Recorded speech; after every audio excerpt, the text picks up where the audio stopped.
Been a couple of weeks since we last spoke to a triathlete on this show, and we're getting straight back into the sport because, as you know, here on Off the Podium, we love any sport where there are multiple sports in one sport. Multiple disciplines make for better sports. And today we are chatting with an athlete who competed at the 2020 Olympics in Tokyo. Is also a three-time Commonwealth Games gold medalist, a world junior champion, a world champion in the mixed relay, and currently ranked 7th in the world, and already has his ticket booked for Paris next year. We are pleased to welcome to Off the Podium Mr. Matthew Hauser. Matt, welcome to the show. Pleasure to have you on the show today.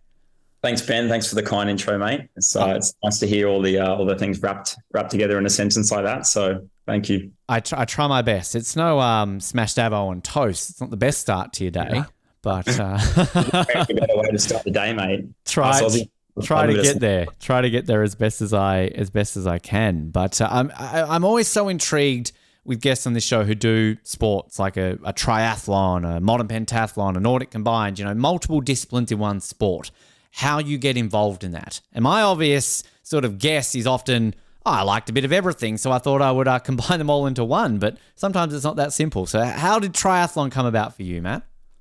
No, you're right. It's not that simple, but luckily I came from a place, Hervey Bay up north, which had a really strong triathlon community, and it still does to this day. And so I kind of grew up in and around the sport. I started off running through school sport and through high school and athletics and cross country and whatnot, and played a bit of Aussie rules and a bit of cricket as well, which I really love. But got into it through that. My running coach at the time also trained in triathlon, and I was needed for this school sport relay that they were doing, and they identified me as a decent runner. So grabbed some goggles and borrowed a bike, and then kind of was hooked from then on. I think is my first national. I think it was might have been under 13s or under 14s in Busselton, Western Australia, and I did all right there. I won the national school champs and kind of thought, all right, well, maybe I've got a future in this sport. And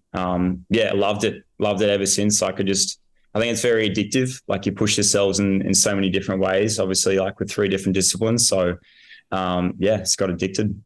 Is that where it comes from then, that addictive nature? Because running's fun. Running, that can be addicting. Swimming can be addicting. Cycling be addicting, of course. But it's just that challenging element of sure, I can run fast, but can I add swimming to this? Sure, I can run and swim. Let's add a bike to it. Just challenging yourself and then just getting addicted to all those 3 different challenges you're doing.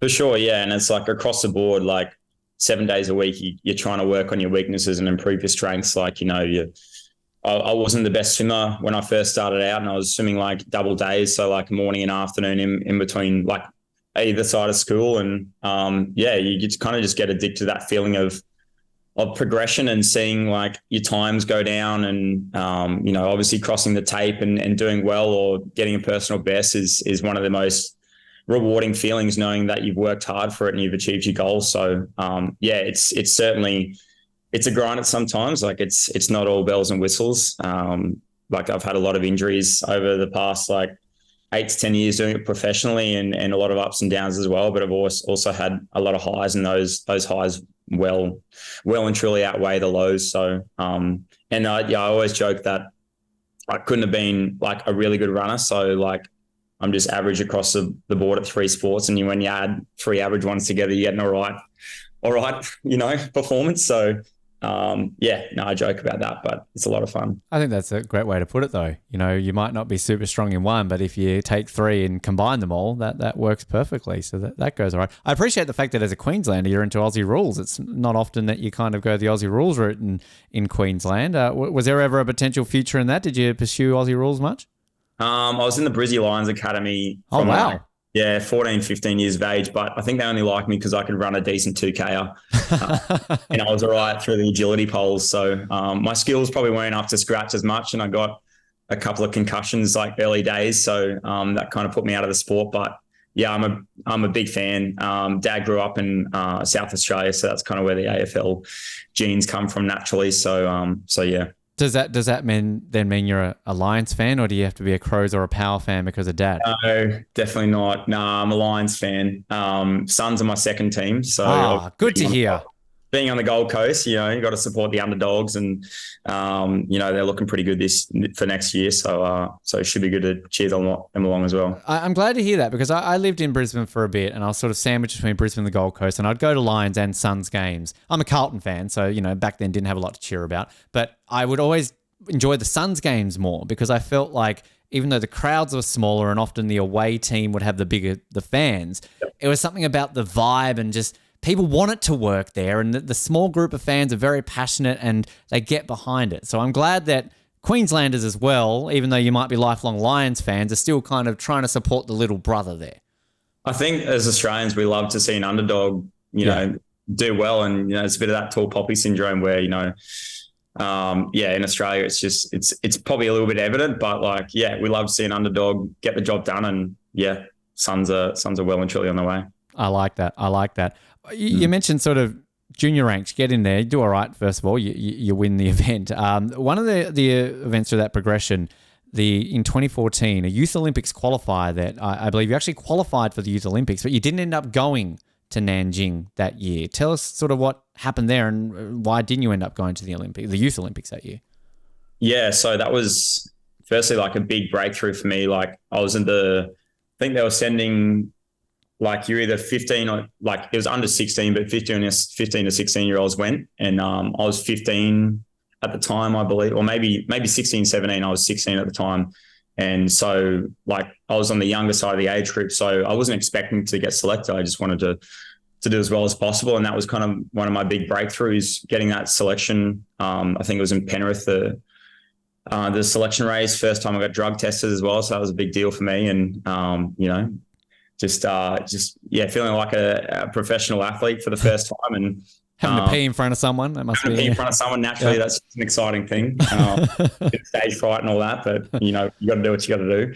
But then, I think I went on a National Talent Academy camp that was going to then lead into the Nanjing Games, and I fell over on a training ride around a roundabout, and a bit of a rookie mistake, and broke my collarbone in 4 places, and docs were telling me that I'd be out for, the classic 6 to 12 weeks, and games were in a month's time. And I was just like, oh, you got to be kidding me. These things only come around every 4 years. And, you look back on it and it's it's Youth Olympic Games, but at the time it feels like the biggest thing in the world, because it's a big stepping stone, I guess, for a young junior like me at that point. So, on the brighter side of things, my best mate and ex-roommate as well ended up going instead, Jack Van Steck. So it was good to see him go as the reserve and ended up competing in Nanjing. But that certainly hurt to miss out on that opportunity, but certainly made me hungry to get back and get fit. So is there rampant drug testing amongst drug taking in 15 and 16-year-olds? Obviously they've got to do it, but it's a bit odd that age. It is, yeah. I guess they got to instill values at an early age, and the system supports itself, and the system's not out there to get you; it's out there to protect you. So, I don't know. It does seem a bit amicable, like a 16-year-old, doing the test like that, but got to do what you got to do, I guess. Yeah. Had that point around then, sort of that disappointment not making it, had the Olympics always sort of been a goal for you when you had gotten into the sport, or was that one of these things that sort of the more you progressed and realized it was a possibility, that's sort of when it came a bit more on your radar? Yeah, it's funny. Everyone says everyone in professional sport, I think professional Olympic sports, says that they dream about going to the Olympics and stuff like that. And for me, it was kind of just I wanted to be the best at everything. So I didn't want to just go to the Olympics. I wanted to be world champion. I wanted to be junior world champion. I wanted everything to be perfect along my journey. And when I started getting a few injuries and a few little setbacks and stuff like that, I realized that, it's very hard. Perfection's very unattainable in sport. Not everything can be perfect, and there's going to be road bumps along the way. So, for me, obviously, the Olympics were the pinnacle of the sport. If you're the best in the world, you're at the Olympics. So, and I wanted to be the best in the world. So, for me, I think it was just taking one step at a time. And one of those steps was competing at junior level, and then, rising to the senior ranks, and then competing professionally at the World Series races. And, it was kind of like a stepping stone. And I think then when I got closer to being of age to getting to the games, it became more of like all right, yeah, let's get to the Olympics for sure. Yeah. So in 2016, do you then watch the Olympics with a bit of a different eye with that progression, with that knowledge in the back of your mind that perhaps in 4 years' time when you get to age that could be you?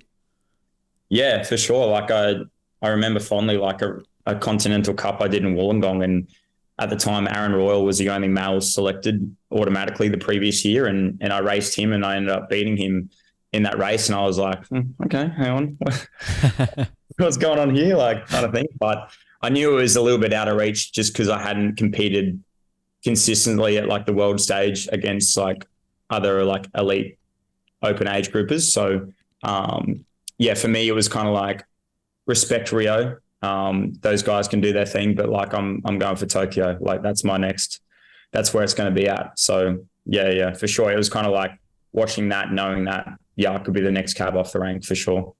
Well, after those Olympics in 2017, you had a pretty okay year, I guess. World junior champion, world champion as part of the mixed relay team. And adding into that level where you're saying about you going for perfection, I mean, this must boost that confidence a little bit to sort of get a world championship medal at such a young age, a junior world championship medal as well. I mean, 2017, pretty darn good year for Matt Hauser.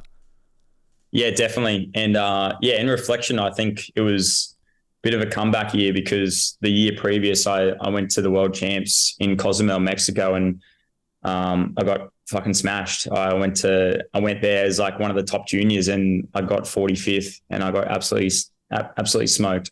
So 2017 was definitely about like not taking anything for granted, not being complacent, working hard for my results, and not just like racing like a junior, but racing like an elite triathlete, racing like a professional. So and then early on in that 2017 season, just after I turned 18, I got a message from Chris McCormack, who was running this Super League series, and it was like the inaugural event out in Hamilton Island, and it was like 100K prize money. You know, you had the likes of Javier Gomez and the Brownlee brothers. I'm sure people would have heard of that, even if they don't know triathlon, that name. And that was kind of my first big exposure to versing the top dogs. And I think that really, doing that early on in 2017 really held me in good stead, to the point where, you know, it came to junior world champs when I was versing 17, 18, 19-year-olds, and it felt like, you know, a Saturday morning park run compared to racing those guys. So wow. Definitely like early exposure to that like elite level, and being thrown in the deep end and knowing how to like deal with that and adapt to situations like that. Held me in good stead for sure. And yeah, reflecting back on that 2017 year, I think like as a bright-eyed, bushy-tailed junior racing against the best of the best, getting the 2 world titles in the 1 year, like I was like, how good's this? Like, it's going to be like this every year for sure. Like how good Aussies are at the top. We're doing well. We're getting world championships. But then, you know, shortly after you realize that it can't be like that every year, and you've got to really celebrate the wins and when you can, for sure. So yeah, that's definitely something I learned from that year. Because it's not often you get a world sort of senior title before a world junior title, right? Like, I mean, it was sort of that happened a couple of months before the world junior championship, right? Yeah, definitely. Yeah, and to do it as a part of the mixed team relay, I think that was our first and only mixed team relay world championship as Team Oz. So, and I was like only just selected in the race because I'd finished top 2 Aussies in the World Series race the day before. So I was counting myself very lucky and just saying, don't fuck it up. And thankfully, Jake Burwissel, the anchor lead, came through, and we call him the X Factor, and he got the job done on the day. And walking away with a bit of prize money, you know, under your arm as like a 19-year-old, was like, yeah, you think you're on top of the world. So how do triathletes find the mixed relay? Because I personally love mixed relays in all the sports that they've been introduced, particularly in the Olympic level. And it's always an extra element, bit fascinating, and particularly in a sport like triathlon where maybe from the outside in, people who don't follow the sport closely, a relay doesn't seem possible, but obviously it's something that is, and I can imagine is enjoyable but also stressful, because in a individual race, it's all up to you, whereas a relay, you're relying on 3 other people. For sure. And I think first and foremost, it's just another opportunity to race. It's another opportunity to compete. It gives us now another medal after Tokyo being the inaugural games of having the relay in the schedule. It gives us another medal chance. So that's super exciting. And it's also exciting to feed off the energy of your compatriots and to race like for one another. And I think like I definitely like step up my performance when it comes to a mixed team relay, because like, yeah, you're all individuals doing your individual leg, but it comprises of, it's a composition of like one bigger team. So it certainly gets the blood pumping a little bit more. It's very exciting. And I think for viewership, I think it's also adds a different element as well. Being mixed team relay as well, you got the male, female as well. So it's it's a mixed bag for sure. Literally and figuratively. I like what you did there. That worked out quite well. I mean, it's a bit of a golden period, obviously, for Australia with the mixed relay as well, because in the Commonwealth Games, obviously, a year later as well, you're part of that team that wins the gold there on the Gold Coast. And tragically, 2 seconds of bronze in the individual race. But, I mean, sort of you're obviously missing out on those Youth Olympics. Going into the Commonwealth Games in 2018, your first taste of a multi-sport event, which, of course, a big deal, the Commonwealth Games, and particularly in your home state as well. Did that give you a bit of a taste for what the Olympics would ultimately become? Obviously, Tokyo was a very different Olympics, so it's not the full Olympics that you will experience next year in Paris, but did it at least give you that sort of feel for what to expect come Tokyo? I think we were very lucky at the Gold Coast Games because everything was just so good, like except for the closing ceremony, that's today. Yeah, we don't talk about that. We don't talk about that. But yeah, it's we were treated like rock stars. Like obviously, like living 20 minutes down the road. I think it was a good opportunity for the media to kind of get hold of like a young up and comer that's a local. So I had a lot of media commitments around that time, and I think that was certainly one thing that I learned from and took experience into Tokyo for. I think that was a good exposure, especially being the hometown guy leading into those games. But then everything from like the village, we had like a pool at like every ACOM tower and like personal barista. Like it was just like we're treated so well, and it was so well done, and a credit to like the Gold Coast and the Com Games Oz team. Like they did an amazing job, and it was such a great experience and an introduction to the multi-sport event, as you said. So yeah, and on top of that, like I hope Com Games like doesn't fizzle out, because like that's a scary reality. Like being like a former medalist, like you kind of you almost feel like you lose a bit of credibility, like if they just fizzle out like that. So I think, whoever picks it up, you just got to get on with it and get rolling, because there's going to be other events like the Pan American Games or the European Championships. Like they still have all these different, events across the world that kind of mirror the Com Games. So I think it's super important for us to keep that tradition going. Because it's really only, I mean, I know we've just seen the Pacific Games, obviously, but even with the Pacific Games for Australia, we're kind of only selected certain athletes. We can't send a full strength team to the Pacific Games. So we don't really have a regional games like, as you said, the Pan Ams, the Europeans. The Commonwealth Games is kind of really it for Australia, aren't they? And I can imagine for an athlete like yourself that you've got these tiers of competitions that obviously lead, as you said, the Olympics to the peak, but it's still important to go to one of these regional games for exposure. I'm sure they're, again, mirroring that Olympic environment, because even mentally as an athlete, as you're saying, village life, the hype around it, you need to deal with that in an Olympics. So you kind of need some training and aspects of that outside of what you're regularly used to every year on the Triathlon World Series. For sure, yeah. And obviously, like the Olympics is a pinnacle, don't get me wrong, but in triathlon Com Games, like we had 2 out of the 3 Olympic medalists, medal again in Birmingham last year, like Alexei and Hayden Wild, and like it's just the depth in Commonwealth like triathlon is super strong, and it would compete, right alongside the Europeans or the Pan Ams. So it was, it's certainly tough competition no matter which way you look at it, but I certainly, it definitely has a place, and as you said, even just like a stepping stone as like exposure and experience, like leading into the Olympic Games. You brought it up, and I know we said don't talk about it. I actually would like to get your perspective on that closing ceremony. We had Joanna Griggs on a couple of years ago, of course, famously blasted into that Commonwealth Games after it aired, and she spoke very honestly about that a couple of years ago. But I don't think we've ever really got the athlete's perspective. I mean, were you at that closing? I was in the stands, and I was hating it. But, were you there? What was your experiences like during that the infamous closing ceremony at Gold Coast?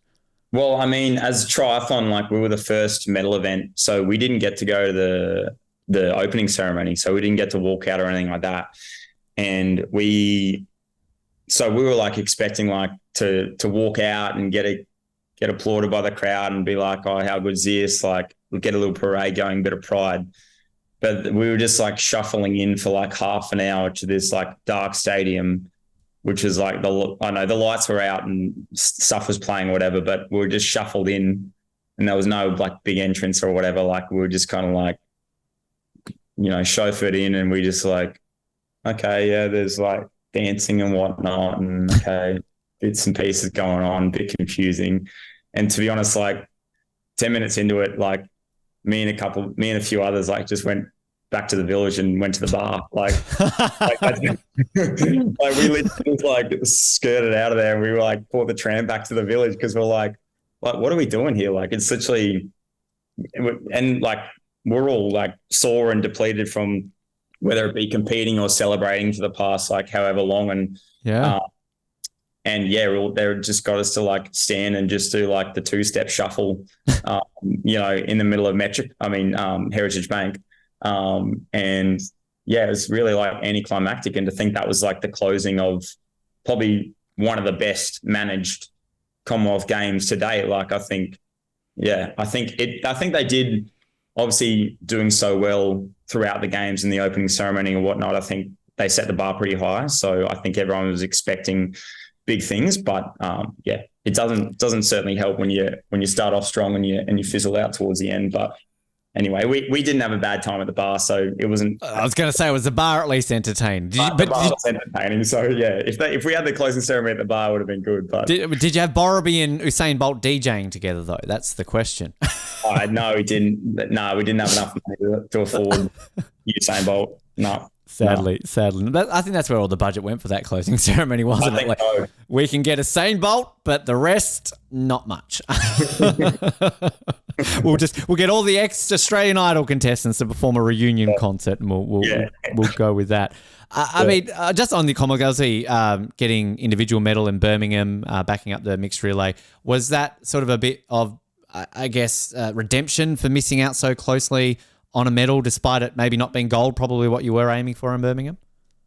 Yeah, definitely. I think even looking back on it, you look back on it and 2 seconds really does hurt off the podium. And considering I was in probably a podium position for a lot of that race as well, it did hurt to reflect on, but at the same time, it was well and truly above and beyond my expectations for that games. I was just there to turn up and do try my best as a young 19, 20-year-old and just give it everything. And it just turned out to be, one place, 2 seconds off the medals. So that definitely wasn't a disappointing result. But it definitely made me hungry to get a medal in Birmingham, knowing that I was probably the top Aussie going into that race and, having proven myself in the world stage, months prior. So, it was nice to get the bronze. I think obviously I would have liked to get a better color, but to finish in behind two classy guys that were 1 or 2 and 3 in the world champs that year was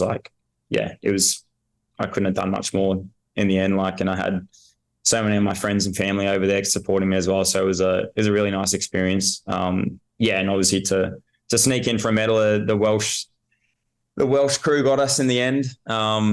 The mixed team relay was a good way to finish off as well. The thing that I love about triathlon at the moment is, I think people have an opinion on triathlon nations, Australia and we've had South Africa in the past. We've had Simon Whitfield on the show, Canada, sort of these nations. But the fact that we're getting countries like Norway winning medals, and obviously Scotland and Wales and sort of these countries that maybe I'm not traditionally thinking as a triathlon nation. I mean, we're still baffled around Norway winning triathlon gold medals at the Olympics, but it's obviously showing how far the sport is spreading and that how much it's growing around the world, that maybe non-traditional triathlon nations are now starting to come to the forefront.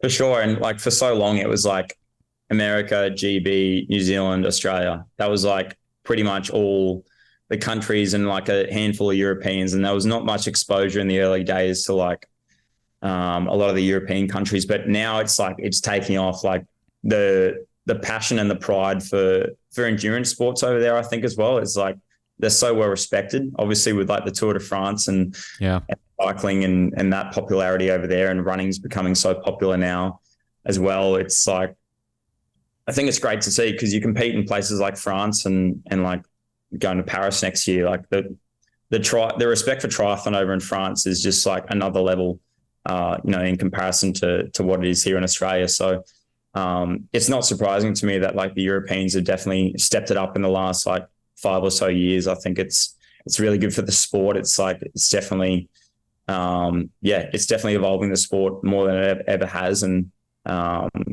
times are getting quicker, people are getting quicker. So yeah, I mean, it's all good. Like, and then obviously with the Norwegian side of things, like they're famous for their lab work, and it's quite incredible what they're doing. Hope it's all above.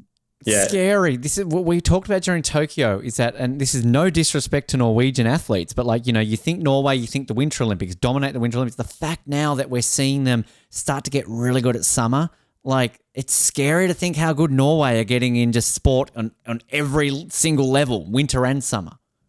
Definitely. And I think definitely the weather over there probably hardens them up a bit as well. Yeah. Like just the freezing cold and the amount of variability in their weather, and obviously like being a mountainous country as well, it's probably toughens you up a little bit rather than just like going for a cruise along the beach on the Gold Coast. So it's probably where they get a bit of their dog from and a bit of their grit, but we'll keep trying to like give the Aussie spirit a good crack and reel them in. It's really, keep on going with that.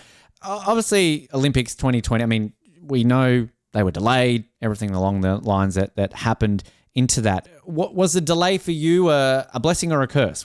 How was things tracking? Had the Olympics gone on schedule in 2020 versus 2021?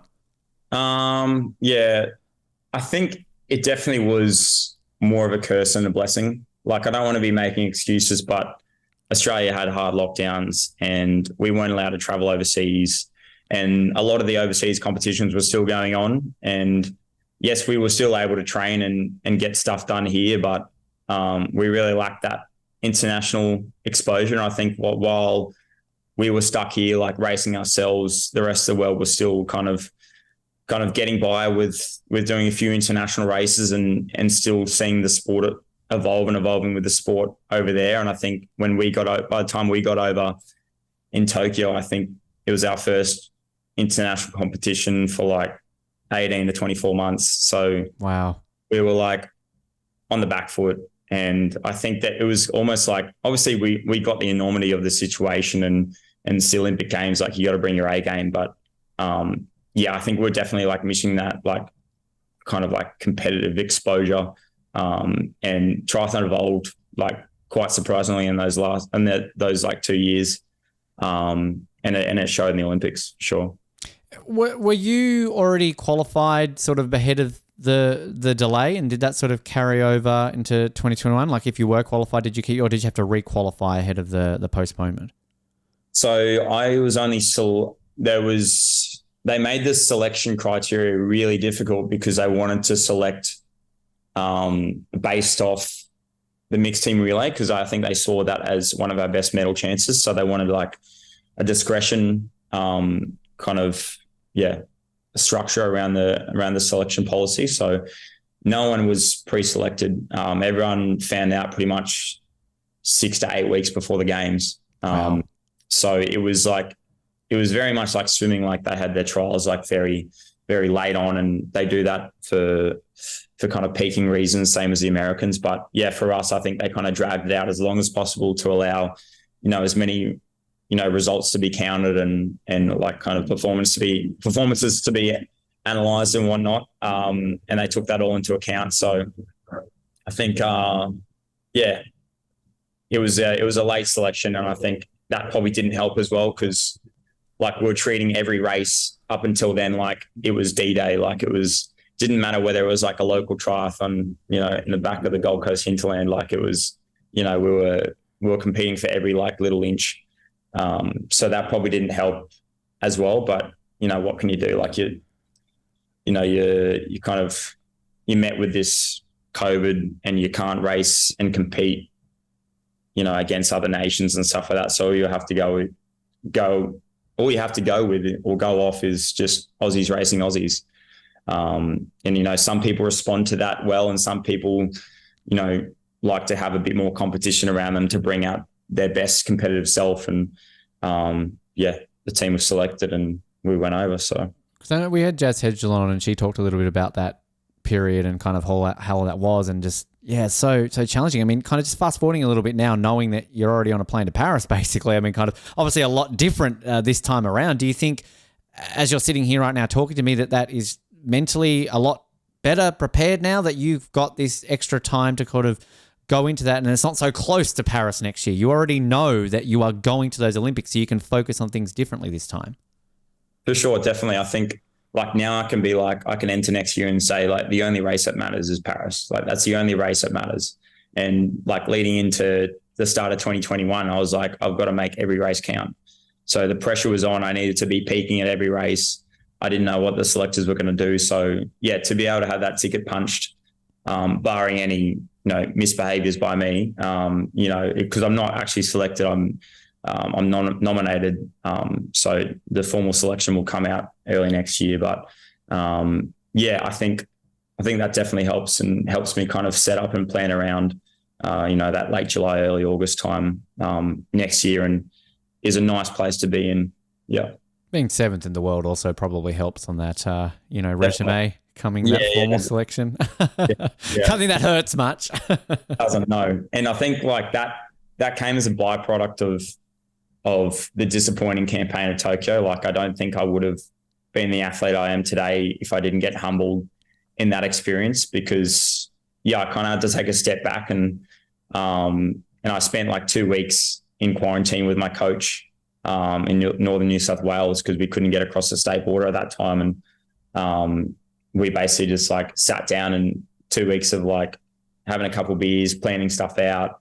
And it was all around me, like really committing to this professional lifestyle and accepting that this is my job. Like it's not like something I do as a hobby or a lifestyle or something that I'm lucky enough to do because I'm talented. Like this is my job. And if I work hard enough at it, like I can really make a living and really make a future for myself. So that was kind of like this change in mindset I had.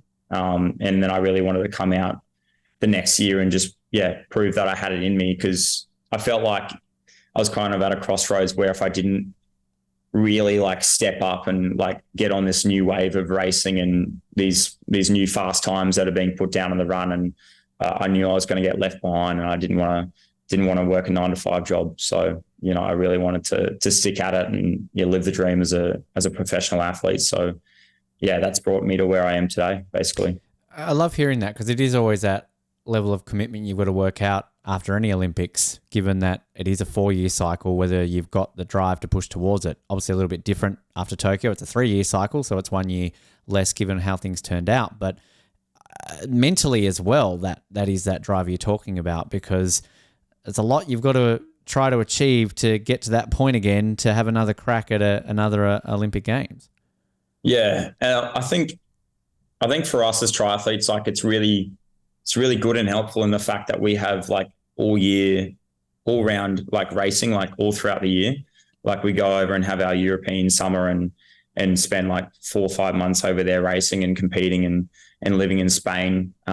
So it keeps us engaged throughout the whole year, in a sense where we can keep developing and keep having like little goals and targets along the way, whether it's not just like all right, now I got to wait 4 years to the next big race kind of thing. Like, we've got like goals and world championships and targets to hit throughout that kind of journey. So it's not like, all right, yeah, next thing is like the Olympics. Like next thing was like the Birmingham Commonwealth Games. And then after that, it was the world championships. So, or selection for the Olympics. So there's always like yearly targets to hit. And I think that definitely helps with the motivation, where there's always some opportunity in some races to go out there and target. 24th in the individual race, 9th in the mixed relay. Obviously, as you said, challenging circumstances. Is it possible to set yourself a target knowing how unknown those Olympics were, and kind of now reflecting that it's been a couple of years on it, Matt? How do you kind of take your first Olympic experience in Tokyo? Yeah, I don't think I've fully, like, I have had some time to reflect on it. But for me, like the first thing that came to mind after Tokyo was like anticlimactic. Like it was like this big build up, so much stress around, so many like different moving pieces in the federation and trying to tick off all these things and stresses around COVID and trying to like navigate that space. And to drop in late to the village, to be secluded basically from the other teammates, to not going and like immersing yourself in the experience and watching I've got mates that were in the swimming team and the athletics, and I couldn't go and watch any of those races or get tickets or access to those venues. So it definitely takes away from the experience. But the one thing I did learn and take away from Tokyo was the joy that like seeing other people succeed from Australia. That was like probably one of the most rewarding things that I got to experience. A few days before the race, I was actually had to quarantine because I came down with a cold, and it wasn't COVID. I did numerous tests, and we all had to do numerous tests throughout the time of the games, and so I missed out on a few of the ceremonies and whatnot early on. So that made it a bit difficult for me. But when I got out of that kind of quarantine, seeing like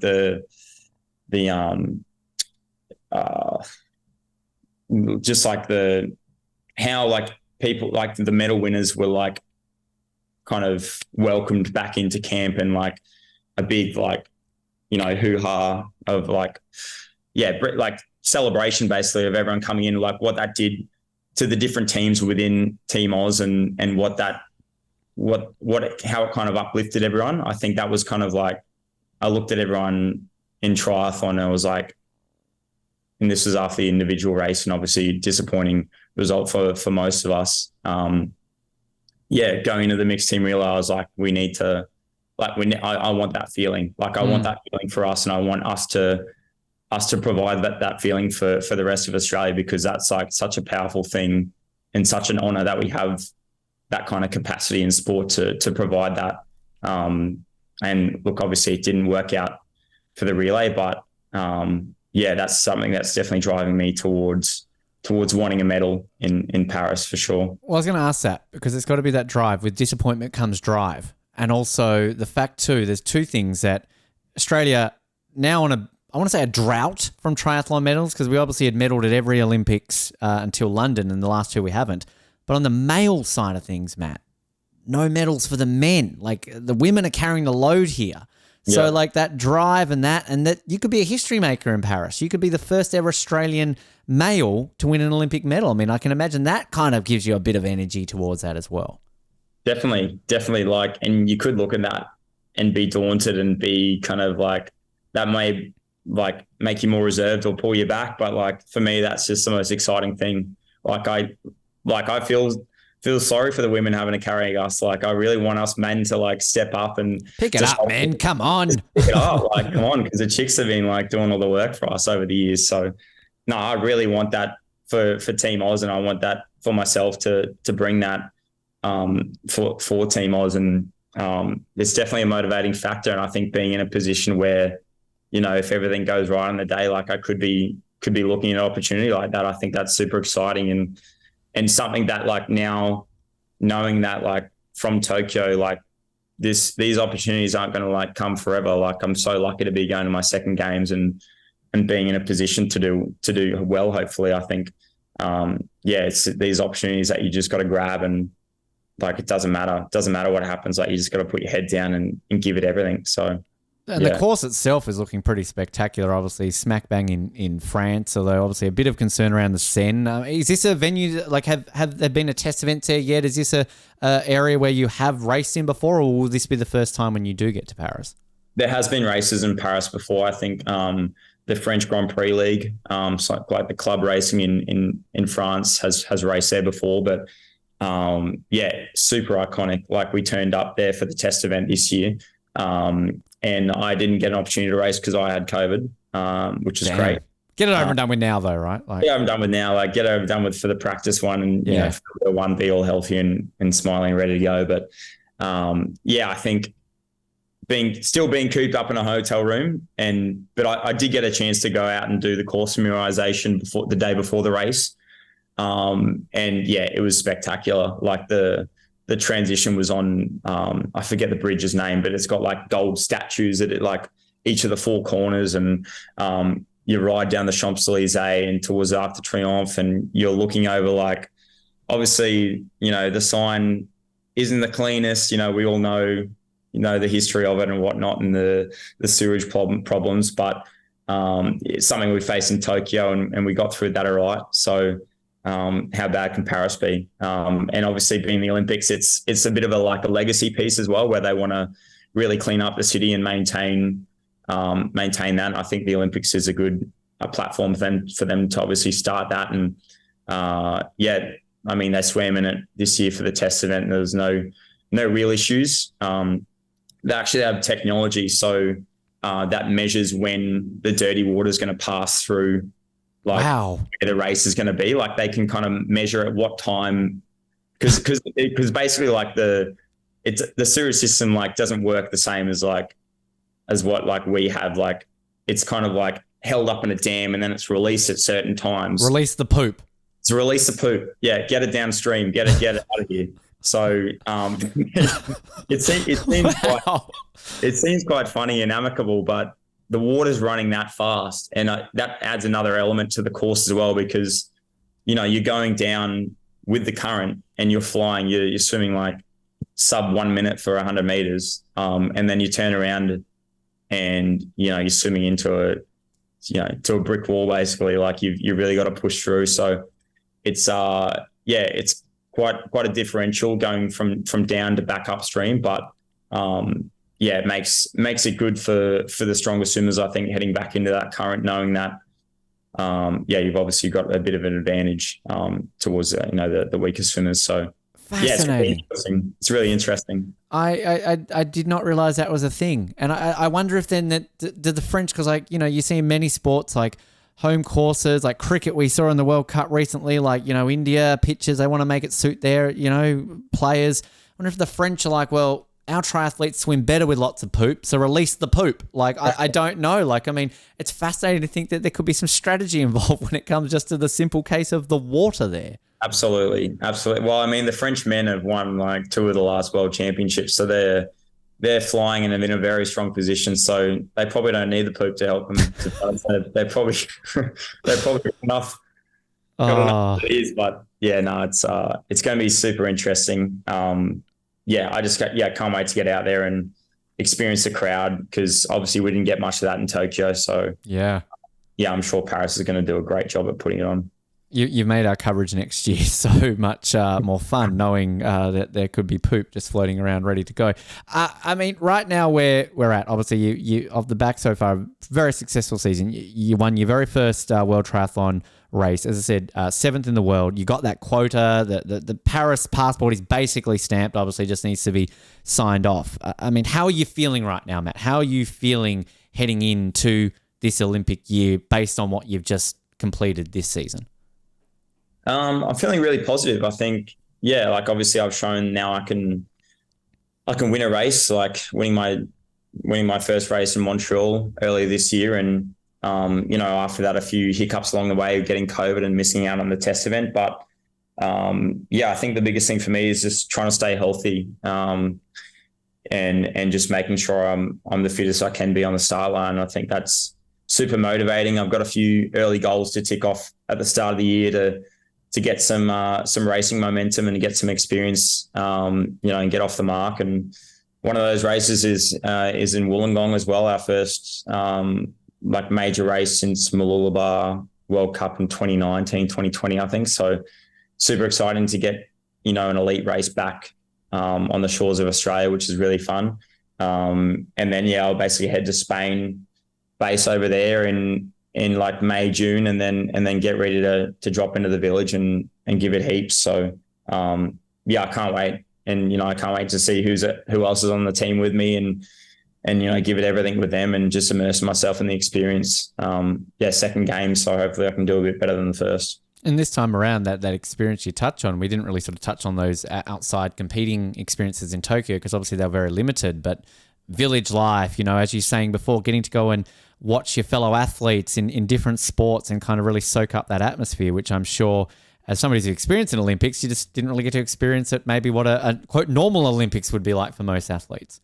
Yeah, and I think that's, reflecting on it now, I think that's one of the reasons why I had a successful campaign at the Com Games on the Gold Coast, because I was obviously a young bloke into the sport, first games experience. I really just wanted to meet new people, have fun, just embrace the experience, immerse myself in that kind of team culture. And we definitely kind of missed a little bit of that in Tokyo. And I think obviously being cooped up in quarantine for 24 to 48 hours as well with the flu, I think didn't help that for me either. But that's probably the one thing I'm looking forward to the most is just immersing myself in the experience. And I think that will give me the energy I need to give everything. And I think that'll probably give me an extra spring in my step, getting onto the start line in my own race. So that's one thing that I really want to do this year or next year is to, just to make the most of the experience for sure. Because it's also what the individual races are kind of sort of at the beginning, a couple of days after the opening ceremony, then you've got a few more days. So kind of by the time the mixed relay's over with, you've still kind of got a week there, don't you, where you can sort of go and see some other events and kind of, I guess, soak up that Olympic atmosphere. So it's not like you've got to wait around to the very end, right? You've still got a bit of time after you compete.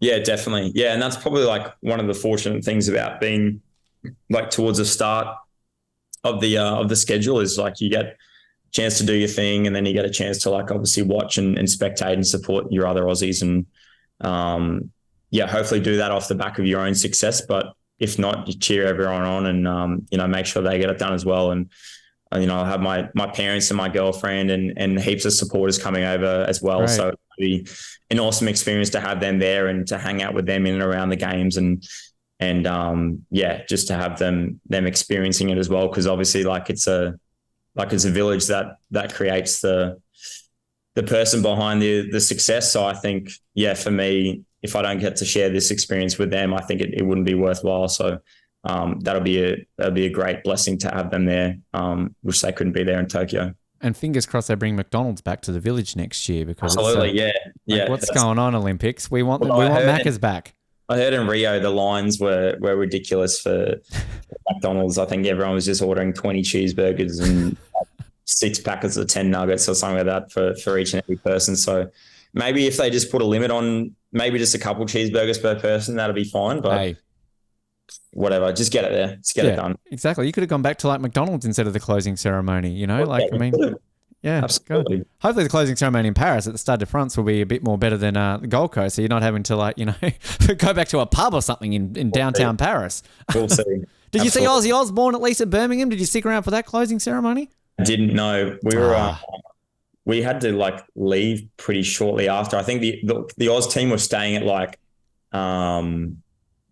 because I think it wasn't a COVID games, but it was all right, when you're done, you kind of got to move on. And because it was so spread out, because it was a bit of a regional games, we were actually staying at a farm stay, half 40 minutes out of the main part of the city. So we kind of didn't really get to immerse ourselves in that kind of team culture as much. We kind of had our own Triathlon Australia set up, so Oz Tri set up. So it was a bit of a different experience, but still rewarding. It was still fun. You got a couple of medals out of it, you know. Yeah, for sure. Did okay. Stay at a farm, you know, that's cool. Yeah, you probably hang out with the Birmingham bull, like, I mean, from the opening ceremony, that giant bull. Like, I'm sure the mechanical bull, probably where they house it. Now, Matt, before we close out with a set of fun get-to-know-you style questions, which we'll do in just a moment, but the one new segment that we've got on this show, we've just recently introduced a mascot to this show. We're very big on Olympic mascots. Behind me, if you can sort of see there, Frege, the Paris mascot already there, Izzy from Atlanta, iconic, and we've got Tazuni from the Women's World Cup. Yeah. This is our off-the-podium mascot. Now, I first of all want to try and see if you can guess what he is, first of all, before we go on with this. Look at that, boom, straight away. So obvious. How inspirational, this is Cherry, we'll say his name. If you were to have a Cherry with you on the start line in Paris next year, would this inspire you to do better? Like he's got a bit of an injury here, but he's overcome a lot and he's still got a medal. So how inspiring would Cherry be? Just a smile on the face. Like I think, like the medal aside, like the smile will get me through for sure. I think. Look at that! Like he's so happy to just. He's got a bit of grit about him. That might be a scar or a bloody. It is. Or something on his face. Like he's been working hard. So he was thrown across the room, Matt. He was abused, but he came through and still won a medal. So. That's the most important part. Dual citizen with the Canada and the Australia. So, you know, he's got that friendliness of the Canadians and the grit of the Aussies. The Commonwealth vibe, yeah. Exactly. Sure. Poutine with the meat pies. They've actually had. Well, you won in Montreal. I mean, I'm sure that's like the winning gift, isn't it? Surely. Yeah. Well, I mean, I think we got coffee beans or something like that. But yeah, no. Poutine, I don't think my stomach could have handled poutine after the race, to be honest. You can't not have it there. But I'm glad Cherry's getting that. Like we'll see what we can do for Paris. I'll be in Paris. Perhaps I'll bump into you and I can maybe hand you one over there. But he's getting the tick of approval. We like that. We like that. Matt, we wrap up every single interview with a set of get-to-know-you style questions. As always, these are based on a questionnaire that Canadian athletes got ahead of both Rio and Pyeongchang. There is the option always to draw. How are your drawing skills? Let's ask that first of all. Not good. Not good? Great. That makes it even better. If you feel the need, you got some time off or anything along those lines, you can flick it through to us. We'll put it on social media. The options are draw a picture of an Australian animal, and what would the coolest Olympic medal look like? And also draw one of your teammates. So, okay, maybe I'll just go a nice stick figure. We are never opposed to a good stick figure. A stick figure for Jake Birtles or someone like that. Now we need to see it. Now we need to see that, definitely. But we'll start off with our first question. Your favourite ever Olympic moment is? Oh, crikey. I think, goodness me. I think probably Emma Snowsill winning in Beijing. I think obviously that was our first Olympic gold and our only Olympic gold on the women's side as well. So, and Moffy as well, finishing third. So that was a pretty big day for Australian triathlon. And while I probably wasn't into triathlon as much back then, I still recognise the significance of the moment. So that was super cool to see that. 10 years old, if I'm not mistaken. So yeah, correct. Yeah, I like aging myself, and when I kind of come in with something like this, but I vividly remember full day one of Sydney, watching Michaela Jones get that silver. And be very shitty. I was 13. I'm like, oh, didn't win a gold. This is a bad start. But then in hindsight, obviously, great moment there in front of the Sydney Opera House. So in the very first Olympic triathlon, of course. If you could choose any Olympic host city, where would it be? Oh, that's a good one. Brisbane. Well, I was going to ask about Brisbane. So you'll be 34? 34. My maths are correct there. Is that a good age for it? Like, is that something that kind of, 34 triathlon body still going to be holding up, do you think? It depends on a few factors. It depends where I'm at outside of triathlon in my life, and it depends how the body's holding up. And it also depends on whether I'm still motivated enough to get through it. But I think the closer it gets to our home Olympic Games, I think that'll be motivation enough to get through. And there's still Flora Duffy was, I think, I don't want to do it dirty, but maybe mid-30s as well when she won in Tokyo, or maybe she's mid-30s now. So and she's still at the top of her game. So spring chicken. You're a spring chicken, Matt. Yeah. Absolutely. So I think anything's possible, and I think the premise of a home games is was probably motivation enough. So yeah, we'll see. Home state as well, up the road from where you're from. Like, come on, like state, at the Gabba. exactly, you know? Lions Mecca. Exactly right. So the cauldron. Exactly. So yeah, I think we might have to stick around maybe if they'll still have me. And you'll be a reigning 2-time Olympic champion by then. You've got to defend your 2 gold medals. Come on, Matt. Yeah. You know, LA is going to happen as well, just saying. In your spare time, what do you most like to do? Spare time outside of triathlon, I've been surfing a little bit, so I find that like pretty nice. But other than that, probably just going down to the beach with my girlfriend and hanging out. And I mean, we're so lucky here in the Gold Coast. Like we just head down, like it's a K down the road. We walk down and ride our bikes, and it's a nice vibe. And especially come summertime, it's there's no better place to be. So yeah, doing chill stuff like that. And who knows, surfing could become so good that you could represent Australian surfing at the Olympics instead. I doubt it though, considering they're in Chopu. The next time. Well, I don't think they've announced where surfing will be in Brisbane, but I mean, Gold Coast got plenty of beaches. Come on, it's not like you're spoiled for choice there. What's your favourite workout?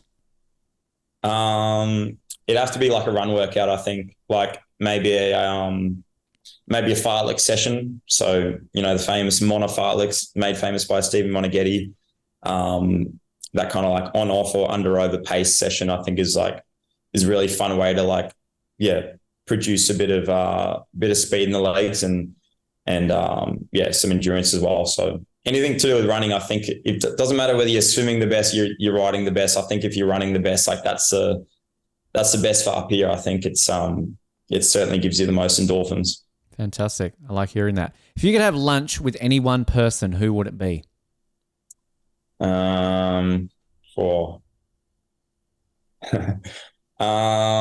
going to say Kanye West. I like that. That'd be a fun lunch. Come on. It's going to be a fun lunch. Like probably a bit of street cred with it. Like I don't know. It'll be a fun time. And you never know what that guy's going to say. So. I don't think you get much of a word in, but that's okay. No, for sure. I'd be a sponge for sure. Oh, absolutely. How do you think he'd go in a triathlon? Probably not that well. I don't know. I see the type of outfits he rocks, and I don't think I could see him in Lycra, to be honest. Probably not. I reckon I see him like doing okay in the run. And was it him on the bike with Kim Kardashian? That was a motorbike though, wasn't it? Different style of biking, that one. Your favourite sandwich is? I'd say a Reuben. I actually love a Reuben. Yes. Yeah, a big dirty Reuben. You feel pretty terrible afterwards because it leaves that taste in your mouth, but it does. I'm a sucker for a bit of that. So, but before, like while it's going, like it's going down, the sauerkraut, the corned beef, like it's kind of a bit like McDonald's. Like at the time, McDonald's is heaven, but a little bit after, you're like, I shouldn't have eaten McDonald's. Like, what have I done? Yeah, exactly. Clarity. Yeah, exactly. The regret, the Reuben coma. If you could have any superpower, what would it be?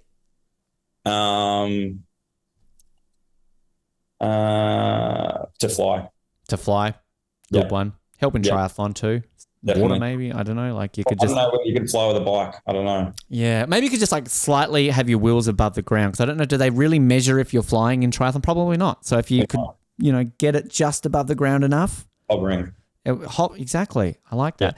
The best candy in the world is. I like those like the raspberry licorice bullets from like Howard Lee. Yeah. Like I love raspberry licorice, so and white chocolate as well. It's like a perfect combination. So thank you. White chocolate love. We need more of that. That's the chocolate. Something. I'd say that's my number one. Love it. We've already answered this question, really. As a kid, your favourite sports team, obviously the Brisbane Lions. Any other sort of like, do you follow maybe it's like US sports, European sports, any other sporting teams outside of the Lions that you follow? Recently got into like NBA because I just love obviously like the entertainment factor of it and how there's 82 games in the year. So there's always a game on every day. And I started watching the Clippers because of Paul George. Nice. So yeah, big fan of that. I'm a Raptors and a Bulls fan, but I've always going to have a soft spot for Kawhi because he, won us a championship. So I always like the Clippers. So that's good. Screw the Lakers. So better I like him. Exactly. Completely agree there. Your favorite sports movie is?